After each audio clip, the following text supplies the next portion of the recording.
Welcome, y'all. It's Wes with DIY Food Plot Pro. Thank you so much for joining us. Today's episode, we're talking about improving our hunting farms with habitat improvements, thinning cuts, logging, FSI, or TSI. Which is the best route to go? Is it a combination of all three?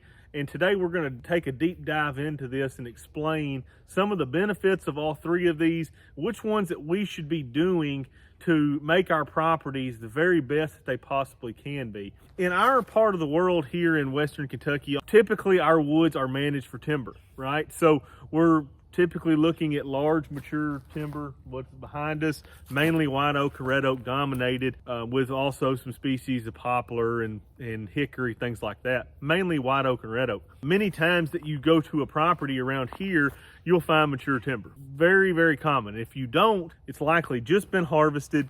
They take it down to a 16, 18 inch. It's beginning to get thick, but it don't last very long, right? Because those canopies of those 16, 18 inch trees that are left swallow up that sunlight in no time after that harvest. So it doesn't take very long before you do a timber harvest. You have 16, 18 inch trees that you left to all of a sudden have mature timber again. When I go to these consultations across the country, this is a common issue that I see in a lot of different places. Most all the woods is managed for timber, and that's understandable because land's getting more and more expensive and timber is a significant asset, right? So when that timber gets ripe, we want to try to help that farm pay for itself by selling that timber off of it. I understand that completely. But on today's episode, we're going to talk about what's the best for the whitetails. Is it logging? Or is it a TSI FSI? And if you don't know what a TSI FSI is, I'm gonna hit on that just for a quick minute here. But TSI is when we're improving the timber stand. So we're going in and we might be cutting down trees that are competing with our more desirable trees and let them get bigger faster. FSI is forestry stand improvement. So with the FSI, we're more focused on the forestry side of it. We're looking at for the wildlife, right? Where a timber is looking for the timber. We're looking at maximum timber production and then the best forest production, right? Two very different woods that we're looking at there. And then we got logging thrown in as well on that. When I do a lot of these consultations across the United States in the wintertime, this often comes up. Well, should I go ahead and log this? This all boils back down to the landowner, right? How bad are you looking for money versus how bad do you want the best whitetail habitat? A good hard logging promotes a ton of woody browse, promotes a ton of sunlight hitting the ground, really good for whitetails. No question about that. You take that down, you go a little bit below 16 and you really open up that canopy down there, you're gonna get a tremendous amount of mature bucks using that property in the next 2 to 3 years. Just how it works. They are seeking that cover. That's a limiting factor in your area, and throughout most of the Midwest it is. That's a limiting factor, is cover. We have a tremendous amount of food. Cover is a limiting factor. So if we go in here, we have a timber harvest. You're gonna get all kinds of deer in here, and you'll likely get shooter bucks in there.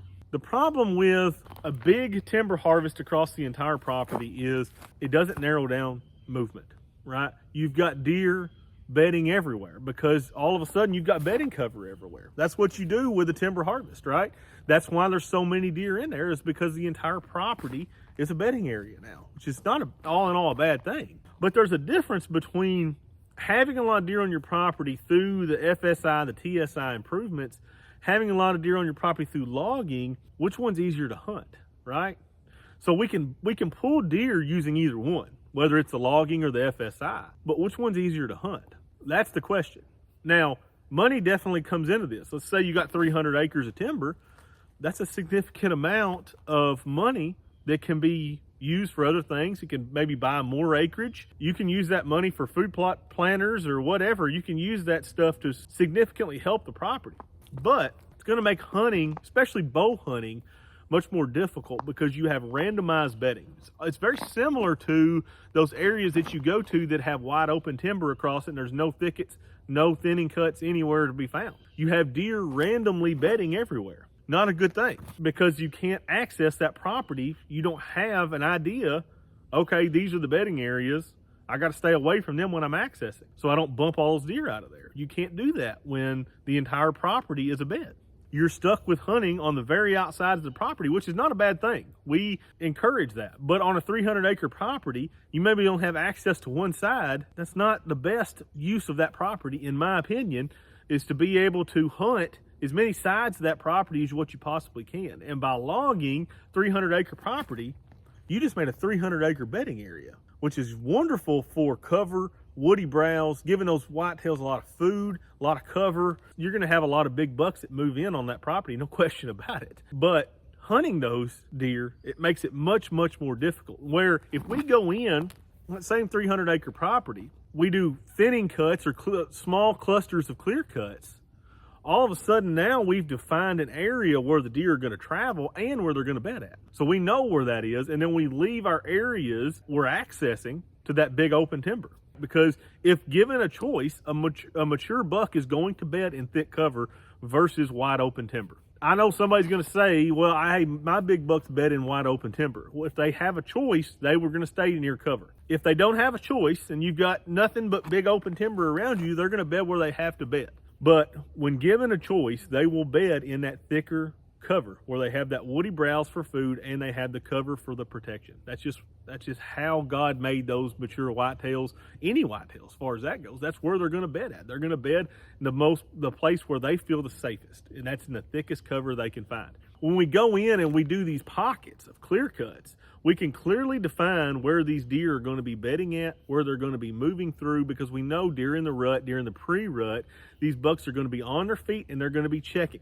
You know good and well that there's going to be scrapes all along those bedding areas. Those bucks are going to be consistently cruising those spots. A killer setup for that is to put a mock scrape in between two bedding areas. Have you an area here that you did a FSI on, a good clear cut, and another one right here. Have 100 yards separating them. Have a mock scrape in the middle of it. Those deer are going to hit that every time. I did that this year on a piece of property that I've got, and it is unbelievable how many bucks are coming in there and hitting that mock scrape. I mean, it's just absolutely, it's better than a corn pile. That's what I told somebody the other day. They were asking about mock scrapes, and I said, put them in the right spot, they're better than a corn pile. We used to be able to hunt over corn here in Kentucky. We can't anymore, but we used to could hunt over corn in western Kentucky. I've seen the pulling power of corn, but I'm telling you right now, give me a mock scrape in the right spot, and I just much rather assume hunt over that mock scrape as I would that pile of corn. So these are areas that we're clearly defining, bedding areas, movement through the bedding areas. And as we get into that rut, we all know the bucks are going to be cruising like crazy during that rut. Well, they're just going to go from one patch to another, checking for all those hot does. Logging is a good thing. Don't get me wrong. I'm not trying to say that it's not. It has its place and has its purpose.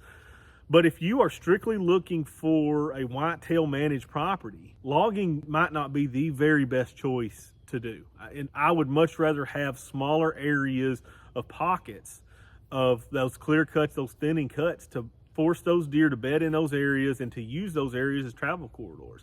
Those are absolute buck magnets during October and November. I think a lot more folks should be implementing on the farm. It's not really that difficult setting these thinning cuts up, these FSIs up. I mean, it takes a little bit of time. Last year I did one on a property, and it didn't take maybe a half, 3/4 of a day. Opened it up tremendously, and it's in its first year of growth right now. All the foliage got up about this high, and second, third year, that's all of it going to turn into saplings. And that's when the deer are really going to use it, because it's going to have all that woody browse as well as the cover aspect. Right now, it's just got a cover aspect, but it's going to have the woody browse and the cover, and that's just going to make it even better. Plan on putting more of those pockets throughout that property this winter. In my opinion, each landowner has to decide what's right for them. If making the farm pay for itself is very important to that landowner, then logging makes sense. But if having the best whitetail farm in the neighborhood, then logging the entire area is not the very best option, in my opinion. If you need help setting up your deer hunting farms, I've got a website set up, www.diyfoodplotpro.com. You can go there, you can click on Boots on the Ground Visit, and I will come to your farm, walk it with you, and we'll discuss, and I will make a plan how to take that farm from where it's at right now and raise the bar. That's what we're going to try to do on the properties, and be more than glad to get you in this winter. Just go to my website, www.diyfoodplotpro.com, and click on contact us or boots on the ground visits. Thank you guys so much for watching. I really appreciate it. Y'all smash that like and subscribe button.